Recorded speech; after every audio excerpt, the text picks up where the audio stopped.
Assalamu alaikum. Welcome back to my YouTube channel. Today our topic is MCQs from the human excretory system and how the metanephric kidney works, and also from counter current exchange mechanism. First one is filtration device of metanephric kidney is, यानी कौन सा ऐसा structure है जिसकी help से metanephric kidney में filtration होती है। Option 1 neuron, option 2 nephrons, option 3 medulla, option 4 cortex. So basically filtration device of metanephric kidney is nephrons. Option number 2 is correct. Nephron starts from a structure. Option 1 glomerulus, option 2 loop of Henle, option 3 peritubular capillaries, option 4 Bowman's capsule. यानी जब हम nephron के structure की बात करते हैं तो सबसे पहला कौन सा कंपोनेंट आता है, तो वो बेसिकली है Bowman's capsule. Option number 4 is true. Network of capillaries is called, option 1 Bowman's capsule, 2 collecting duct, 3 glomerulus, 4 efferent arterioles. तो बेसिकली जो नेटवर्क होता है कैपिलरीज का नेफ्रॉन्स की अगर हम बात करें तो उसे हम कहते हैं glomerulus. Glomerulus is made up of, यानी कौन से आर्ट्रियोल्स हैं या कौन सी ट्यूब्यूल्स हैं जो मिलके ग्लोमेरुलस बनाती हैं। Option 1 efferent arteriole, option 2 peritubular capillaries, option 3 efferent arterioles, option 4 proximal tubules. So basically जो ग्लोमेरुलस है वो बनाती हैं जी एफिरेंट आर्ट्रियोल्स, जो बोमेंस कैप्सूल में जाके ना कैपिलरीज में चेंज हो जाती हैं, और नेटवर्क ऑफ कैपिलरीज को हम क्या कहते हैं, glomerulus. Arterioles entering in Bowman's capsule are, Bowman's capsule में कौन सी आर्टरीज एंटर हो रही हैं। Option 1 efferent arterioles, option 2 afferent arterioles. तो basically option number 2 is correct. Peritubular capillaries are made up of, option 1 afferent arterioles, option 2 convoluted tubules, option 3 efferent arterioles, option 4 collecting ducts. So basically option number 3 is correct. Filtration slits are present in, option 1 Bowman's capsule, 2 collecting ducts, 3 loop of Henley, 4 glomerulus. तो basically filtration slits जो हैं वो present कहाँ पे होती हैं, वो present होती हैं ग्लोमेरुलस में। Option number 4 is correct. Large molecules can pass through the glomerulus, can pass through the filtration slits. Option 1 is yes, option 2 no. तो बेसिकली जो लार्ज मॉलिक्यूल्स होते हैं वो फिल्ट्रेशन स्लिट से नहीं गुजर सकते। Option number 2 is correct. Tubular portion of nephron is surrounded by, tubular portion के गिर्द क्या होता है। ऑप्शन 1 प्रॉक्सिमल कॉन्वोलेटेड ट्यूब्यूल होती है, 2 कलेक्टिंग डक्ट होती है, 3 एफिरेंट आर्ट्रियोल्स होती हैं, 4 पेरीट्यूबुलर कैपिलरीज होती हैं। तो बेसिकली ट्यूबुलर पोर्शन जो है नेफ्रॉन का उसको सराउंड किया हुआ है पेरीट्यूबुलर कैपिलरीज ने। Option number 4 is correct. Nephron is the combination of, option 1 Bowman's capsule, option 2 loop of Henley, option 3 distal end proximal tubules, option 4 collecting duct, option 5 all of them. तो basically इसमें option number 5 correct है, क्योंकि ये सारे structures मिलके क्या बनाते हैं, नेफ्रॉन बनाते हैं। Reabsorption mechanism in nephrons are, reabsorption mechanism कौन से हैं नेफ्रॉन में। Option 1 endocytosis, 2 active mechanism, 3 passive mechanism, 4 exocytosis.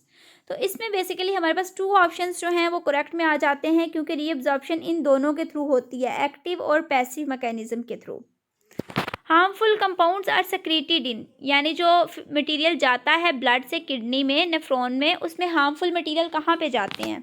Option 1 glomerulus में, 2 बोमेंस कैप्सूल में, 3 ल्यूमन ऑफ नेफ्रॉन में, 4 लूप ऑफ हेनले में।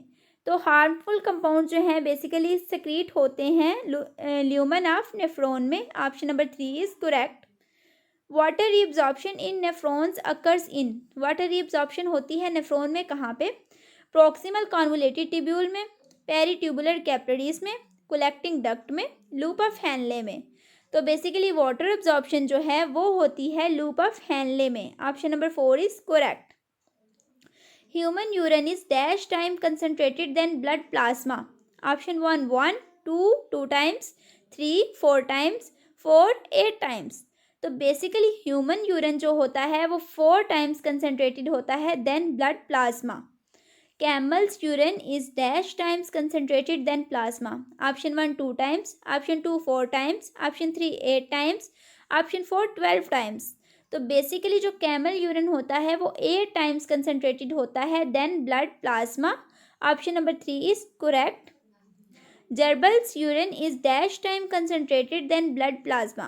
Option 1 3 times, option 2 7 times, option 3 14 times, 11 times, option 4 14 times. तो इसमें जो ट्रू आंसर है कि इसका जो यूरिन होता है वो 14 टाइम्स कंसनट्रेटेड होता है than blood plasma. Mice urine is dash times concentrated than blood plasma. Option 1 5 times, 2 10 times, 3 20 times, 4 25 times. Basically mice urine is 20 times concentrated than blood plasma. Bending of loop of Henle is useful because option 1 increases salt concentration from the tissue it passes. Option 2 increases salt concentration from the tissue and results in water diffusion. Option 3 increases water concentration from the tissue it passes and none of them. Option number 2 is correct कि bending of loop जो है वो useful होती है क्योंकि salt concentration increase कर देती है जिसकी वजह से वाटर डिफ्यूजन के थ्रू जो है वो आउटसाइड आ जाता है. Water reabsorption is increased by option 1 peritubular capillaries, option 2 Bowman's capsule, option 3 loop of Henle, option 4 all 3. So basically water reabsorption is increased by loop of Henle. Option number 3 is correct. Loop of nephron in amphibians is option 1 convoluted, option 2 short, option 3 absent, option 4 very long. Basically जो loop of nephron होता है amphibians में वो absent होता है. क्यों? क्योंकि loop of Henle का काम क्या है कि उसने वाटर रीअब्जॉर्ब करना है. एम्फीबियंस को तो ऐसी कोई ज़रूरत ही नहीं क्योंकि वो आपको पता है ना अपनी लाइफ का ज़्यादातर हिस्सा वाटर के में गुजारते हैं या फिर वो मॉइस्ट प्लेसेस में रहते हैं. ठीक है. Larger loop of Henle means option 1 more salt reabsorption, option 2 less water reabsorption, option 3 more water reabsorption, option 4 all of the above. So basically larger loop of Henle means more water reabsorption. Option number 3 is correct. First salt and water reabsorption occurs in, सबसे पहले कहाँ पे होगी salt और water reabsorption? Option 1 distal convoluted tubule, 2 loop of Henle, 3 collecting duct, 4 proximal convoluted tubule. तो basically सबसे पहले salt और वाटर रीअब्जॉर्प्शन होगी प्रॉक्सिमल कॉन्वोलेटेड टिब्यूल में. Option number 4 is correct. Filtrate volume is reduced in proximal convoluted tubule. यानी कितने percent filtrate का volume कम होगा? ऑप्शन 1 10%, 2 15%, 3 25%, 4 35%. सो बेसिकली 25% मतलब ब्लड से जो फ्लूइड आया है सबसे पहले यहाँ पे फिल्ट्रेशन होगी ना प्रॉक्सिमल कॉन्वोलेटेड टिब्यूल में, तो ये 25% कम हो जाएगा. Water is moved out via osmosis form. यानी वाटर कहाँ से रिमूव होगा? Outside. Option 1 Bowman's capsule, 2 cortical granules, 3 ascending loop, 4 descending loop. तो इसमें जो ऑप्शन नंबर 4 है वो करेक्ट है. In ascending loop of nephron, dash ions are transported actively and dash ions follows passively. Ascending loop की अगर हम बात करें ना तो उसमें जो सोडियम आयंस है ना उनकी एक्टिव ट्रांसपोर्ट होती है जबकि क्लोराइड आयंस जो हैं वो इसको पैसिवली फॉलो करते हैं. Urea brine bath concentration is highest at, यानी यूरिया और साल्ट कंसनट्रेशन आउटसाइड कहाँ पे सबसे ज़्यादा होगी? Upper portion of loop of Henle, middle of loop of Henle, lower portion of loop of Henle. तो ये लूप ऑफ हैनले है उसका बेसिकली जो बॉटम साइड है लोअर पोर्शन है वहाँ पे urea brine bath concentration highest होती है. Collecting duct is permeable to option 1 water, 2 ammonia, 3 sodium, 4 urea. Basically collecting duct जो है वो परमिएबल है यूरिया के लिए. Option number 4 is correct. Can water moves outside from ascending loop of Henle? No, water can only move outside via osmosis from descending loop of Henle. Okay, यानी इससे निकलेगा water, ये जो पोर्शन है इससे वाटर नहीं निकल सकता. Counter current exchange mechanism forms when option 1 ascending loop में पैसिव मूवमेंट होगी, ऑप्शन 2 डिसेंडिंग लूप में एक्टिव मूवमेंट होगी, ऑप्शन 3 असेंडिंग लूप एक्टिव होगा, ऑप्शन 4 डिसेंडिंग लूप पैसिव होगा, option 5 1 and 2 both, option 6 3 and 4 both. तो इसमें बेसिकली ऑप्शन नंबर 5 करेक्ट है कि काउंटर करंट एक्सचेंज मैकेनिज्म तब बनता है जब असेंडिंग लूप पैसिव होता है और डिसेंडिंग लूप एक्टिव होता है। Distal convoluted tubule empties into option 1 proximal convoluted tubule, option 2 distal convoluted tubule, option 3 collecting duct, option 4 all of above. So basically distal convoluted tubules जो हैं वो empty होती हैं कलेक्टिंग डक्ट में। Option number 3 is correct. Water moves out from descending loop in the response of option 1 high water concentration, option 2 high ammonia concentration, option 3 high urea concentration, option 4 high urea brine bath concentration। तो option number 4 is correct।